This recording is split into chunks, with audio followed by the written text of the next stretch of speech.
저는 여러분들에게 사도 바울 버전 성탄절을 소개하고자 하는 것입니다. 이 책은 예수님이 십자가에 돌아가신 이후 20년 후에, 그리고 예수님이 탄생하신 후 55년 후에 이 갈라디아서가 기록이 됩니다. 사도 바울은 우리에게 자신의 크리스마스 이야기를 들려주고 싶은 것입니다. 의미심장한 것은 그가 발견한 크리스마스의 중요성을 우리의 삶과 깊이 관련되어져 있습니다. 사도 바울은 우선적으로 이 본문이 독자인 갈라디아 지역에 살고 있는 로마 사람들과 그리스도인들로 하여금 말을 하고 있는 것입니다. 유대인이 아닙니다. 그러기에 더욱 의미가 있는 것입니다. 오늘 갈라디아서 4장 4절을 다 함께 읽겠습니다. 시작. 때가 참에 하나님이 그 아들을 보내사 여자에게서 나게 하시고 율법 아래 나게 하신 것은, 때가 참에 수세기를 거쳐 유대인들은 예수님이 이 땅에 태어나기를 원했던 것입니다. 메시아, 그가 이 땅에 오시기를 오랫동안 기다렸던 것입니다. 그렇습니다. 하나님께서 달력에 꼭 찍어놓은 날이 있는 것입니다. 자, 때가 참에 하나님이 그 아들을 보내서 여자에게서 나게 하시고 율법 아래 나게 하신 것은, 그렇습니다. 예수님께서 율법 아래에서 낳았다, 이렇게 말하고 계시는 것입니다. 이는 예수님께서 율법의 법 아래에서 태어나셨다는 것입니다. 그리고 율법 아래에 있는 자들이 바로 저와 여러분 모두입니다. 율법 아래에서 태어난 사람들이라는 말입니다. 의미심장한 말입니다. 이 구절을 통해 하나님의 율법을 어기는 우리의 모습이 잘 드러나고 있음을 알 수 있습니다. 사실 우리는 우리 자신이 세운 법도 잘 지키지 못합니다. 스스로 지키기로 하고 세운 자신의 규칙들도 제대로 지키지 못하며 우리는 얼마나 많은 세월을 보내왔습니까? 어떤 분들은 스스로 세운 부모로서의 규칙을 깹니다. 어떤 분들은 자신이 세운 결혼 규칙도 깹니다. 어떤 분들은 자신이 세운 그 정직의 규칙도 그냥 깨는 것입니다. 우리 모두 규칙과 법을 어긴 사람들입니다.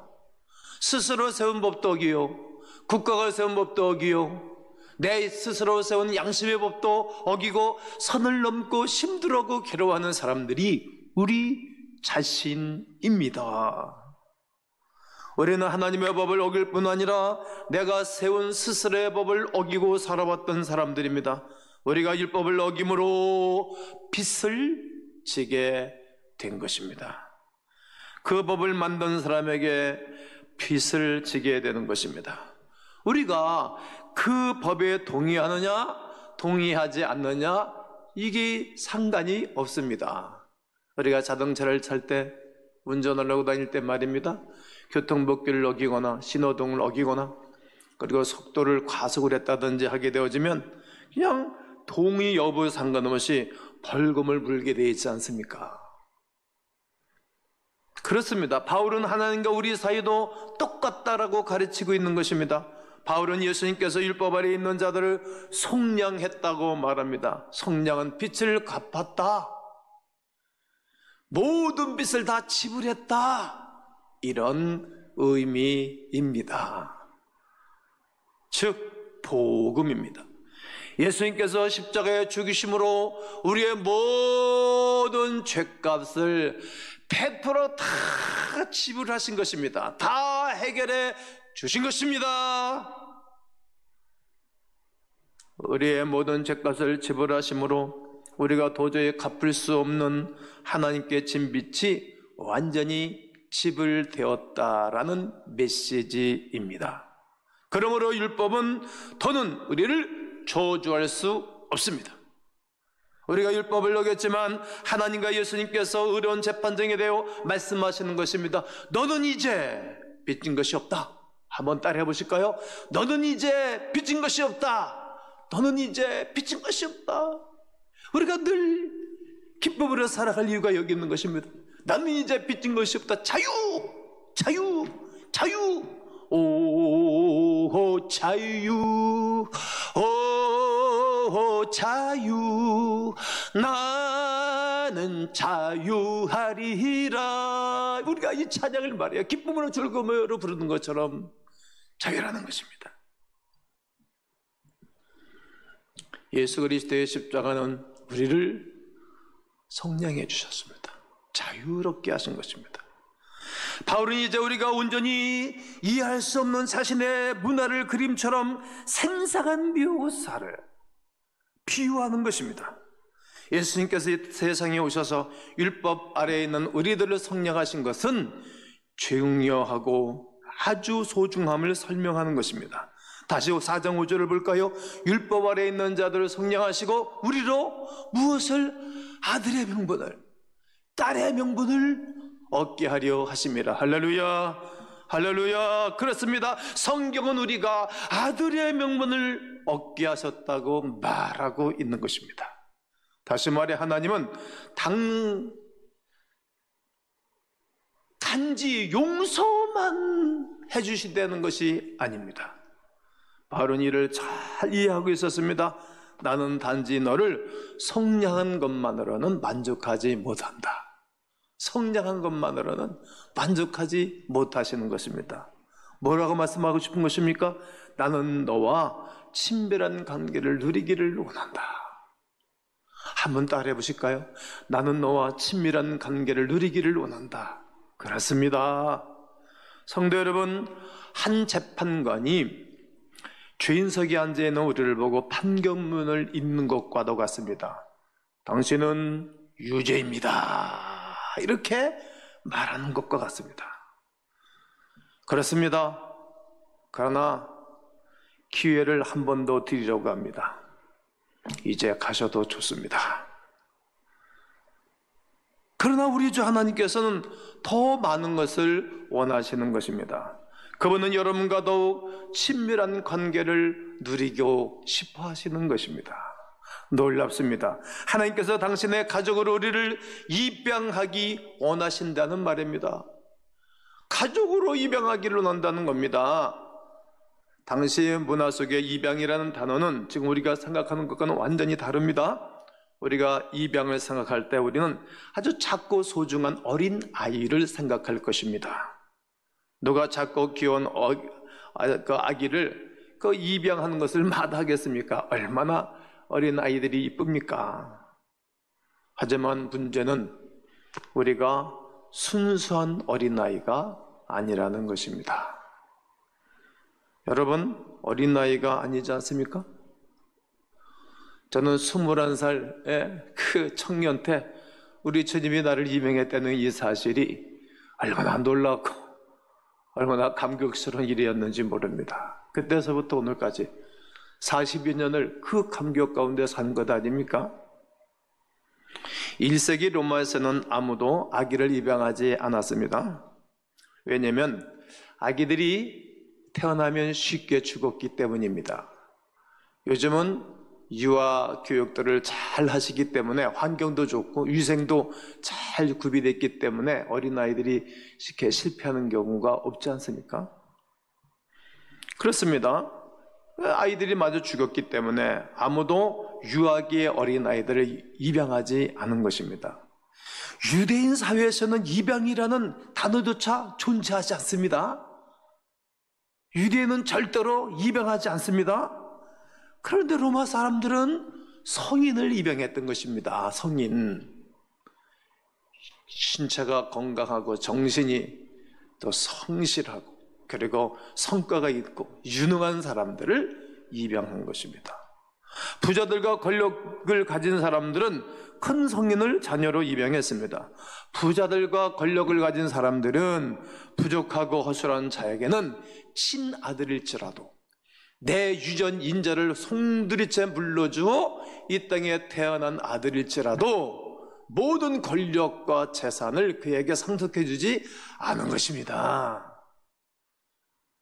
그들은 믿을 만한 성인을 입양하여 자녀로 삼고 자신의 재산을 다 다 상속해 주었습니다. 하나님께서 우리를 로마 사회에서 전혀 입양될 수 없는 그런 실수, 실패, 죄 많은 어른으로 본다는 것입니다. 우리는 막대한 재산을 가진 그 누구에게 입양될 만한 그런 조건이 없는 사람들이었습니다. 우리는 그저 입양되기에 부족한 사람들입니다. 어떻게 보면 참 엉망진창한 이기도 합니다. 제가 늘 하나님 앞에 늘 감사하고 최선을 다하는 이유는 나는 하나님 앞에 입양될 만한 조건이 하나도 없는 사람인데 입양해 주신 그 사랑에 감사해서 감동하여 이 땅을 살아가는 것입니다. 찬양 중에 그 사랑에 감동하여,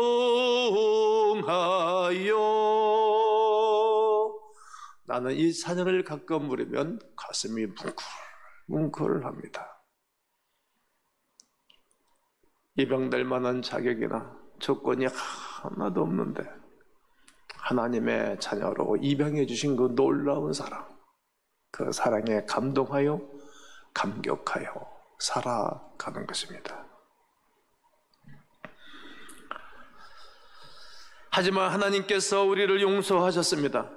그리고 하나님 우리를 입양하여 그 우리를 당신의 자녀로 삼기를 원하시는 것입니다.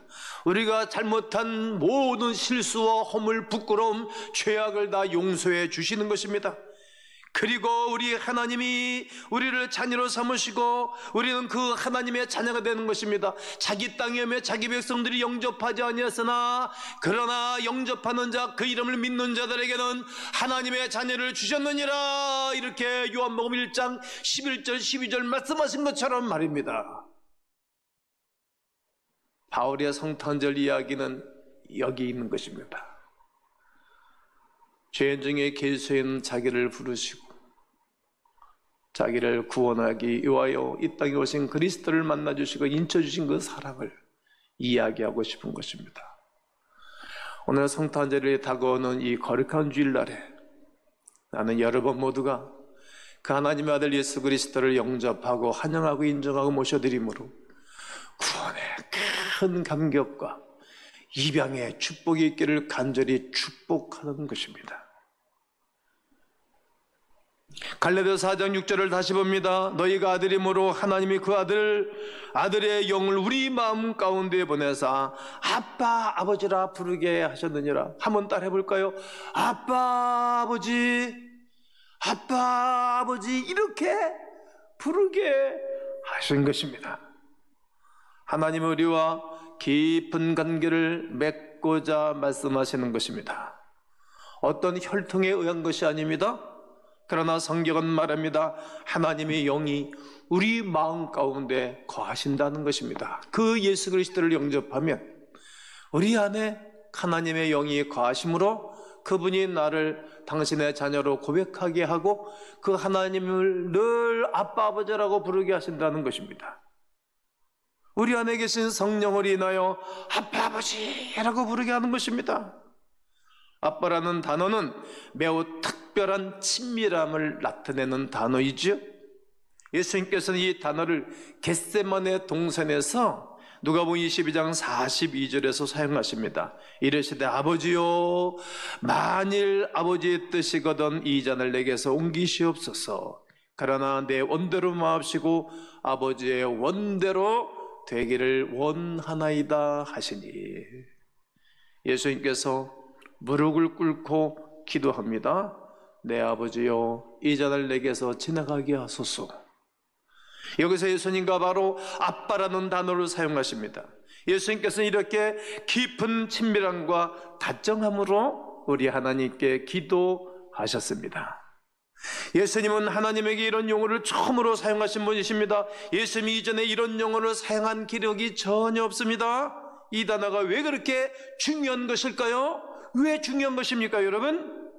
그 이유는 여러분이 만약 그리스도인이라면 여러분은 하늘에 계신 아버지를 아빠라고 부를 수 있는 자격과 그리고 안정감과 그리고 친밀감을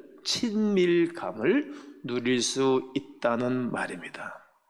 바울은 한 여인에게서 태어난 하나님의 아들로 말미암아 하나님께서 하시고자 하시는 일이 무엇인지를 깨달았습니다. 때가 참에 하나님의 그 아들이 이 땅에 보내사 여자에게서 나게 하시고 율법의 죄 아래 저주 아래 있는 우리를 속량하시고 아들의 명분을 주시고 아빠라 부르게 하셨다라는 말입니다. 이제 4장 7절에 그러므로 한번 따라하세요. 그러므로 네가 이후로는 종이 아니요 아들이니 아들이면 하나님으로 말미암아 유업을 이을지니라. 더는 우리는 율법 아래에서 하나님과 관계를 맺지 않습니다. 더는 하나님께서 우리를 향하여 주인, 재판관으로 마주하고 대하는 분이 아닙니다. 더는 우리를 종이 아닙니다. 이제 우리는 하나님의 자녀입니다. 할렐루야!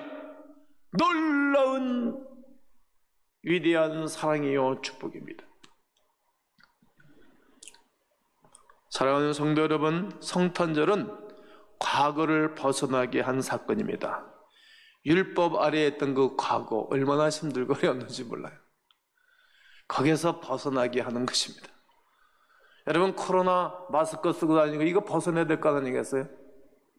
이 백성들이 이게 살기 얼마나 어렵습니까? 문 닫아버리고 사업 다 망가버리고 얼마나 어려워요. 이게 벗어내야 되는 것입니다. 이전 것을 벗어내야 되는 것입니다. 멀지 않아서 성탄절을 전후로 벗어나고 또 하나님이 공의, 하나님의 사랑이 십자가의 사랑과 부활의 거룩한 사랑으로 벗어나게 될 것입니다. 할렐루야! 벗어나야 됩니다. 과거에서 벗어나는 것이 하나님의 은혜입니다. 하나님께서 아들을 보내심으로 우리가 자녀가 될 뿐만 아니라 다시 말해 하나님의 당신의 아들을 보내심으로 우리 죄의 속량을 받을 뿐만 아니라 그분의 자녀가 되었다는 위대한 사실. 여러분과 제가 어떤 자녀가 된 것입니까? 영원한 우리의 하나님의 자녀로 이 땅을 살게 하시는 것입니다. 행한 모든 잘못에도 불구하고 용서받고 받아들여진 성인 자녀가 된 것입니다. 성인 자녀. 이제 우리는 하나님과 예수 그리스도와 깊은 친밀감을 누릴 수 있는 것입니다. 겟세마네 동산에서 아빠 아버지 이렇게 기도하셨던 예수님처럼 하나님을 아빠 아버지라고 부를 수 있게 된 특권의 사람들입니다.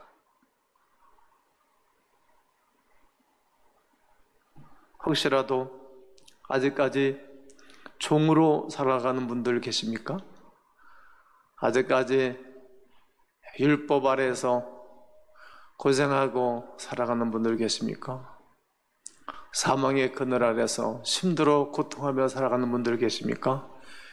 성탄절은 그들을 자유케 하기 위하여 이 땅에 오신 그리스도를 영접하고 환영하고 기뻐하고 즐거워하는 것입니다. 주님이 수고하고 무거운 짐진 자들아 다 내게로 하라. 내가 너희를 쉬게 할 것이다. 이 말씀이 우리에게 있는 것입니다. 마치 재판관에게 대하듯이 하나님을 사무적으로 대하는 분 계시지 않습니까? 하나님, 제가 이런 잘못을 했습니다. 앞으로 제가 3주 가는 교회 잘 다닐게요. 앞으로 내가 몇 년은 가는 교회 잘 다닐게요. 하나님, 내가 또 잘못을 저질렀습니다. 그래서 오늘은 제가 기도를 더 오래 하겠습니다. 이런 태도는 결코 아버지와 자녀의 관계는 아닙니다. 잘못을 저지르고 죄값을 받기 위해 벌벌 떨고 있는 죄인과 그냥 재판관일 뿐입니다. 그런 관계는 좋은 관계가 아니기 때문입니다. 사랑하는 성도 여러분, 성탄절을 통해 하나님이 원하시는 것이 무엇인가를 깨달아지십니까? 하나님은 여러분을 훨씬 더 강력한 관계로 부르셨습니다. 하나님은 예수님을 통해 우리의 죄값을 완전히 지불하셨습니다. 하나님을 아빠로 부를 수 있도록 자녀 삼아 주셨습니다. 그러므로 성탄절은 하나님이 그의 아들을 보내심으로 우리가 그분의 자녀가 된 날인 것입니다. 하나님께서 우리를 어떤 무엇보다도 가치 있는 존재로 바라보고 계신 것입니다. 지금도 그 사랑과 그 은혜로 여러분을 향하여 눈을 떼지 않고 계신 주님이십니다. 우리는 너무나도 가치 있는 존재입니다. 그 의미를 묵상하고 생각하고 받아들이면서 오늘 본문을 더 한번 읽도록 하겠습니다. 4절, 5절 읽습니다. 때가 참에 하나님이 그 아들을 보내사 여자에게서 나게 하시고 율법 아래에 나게 하신 것은 율법 아래에 있는 자들을 속량하시고 우리로 아들의 명분을 얻게 하려 하심이라. 우리는 이제 하나님의 자녀입니다. 그분을 영접하시기를 원하시지요? 영접하셨지요? 그러면 선언하고 사는 것입니다. 이제 우리는 하나님의 모든 것을 상속받은 상속자입니다. 이 사실이 마음으로 진정으로 깨달아지면 우리의 삶은 아름답게, 확신 있게, 용기 있게, 담대하게 변화할 것입니다. 우리의 태도가 바뀝니다. 우리의 기도가 바뀝니다. 우리의 예배가 바뀝니다. 우리의 자세가 바뀝니다. 우리의 삶이 완전히 바뀌는 것입니다.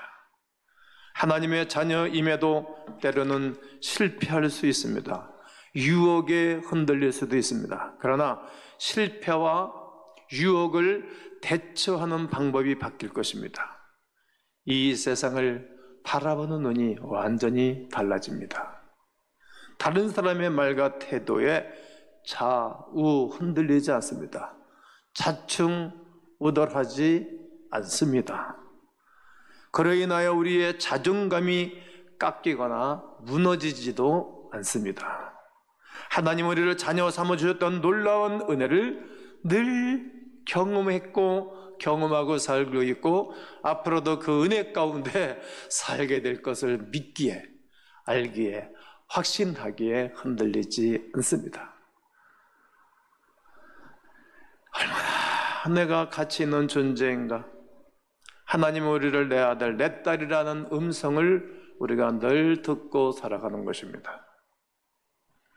사랑하는 성도 여러분, 다가오는 성탄절, 예수 그리스도의 오신 의미를 생각하는 한 주가 되시기를 원합니다.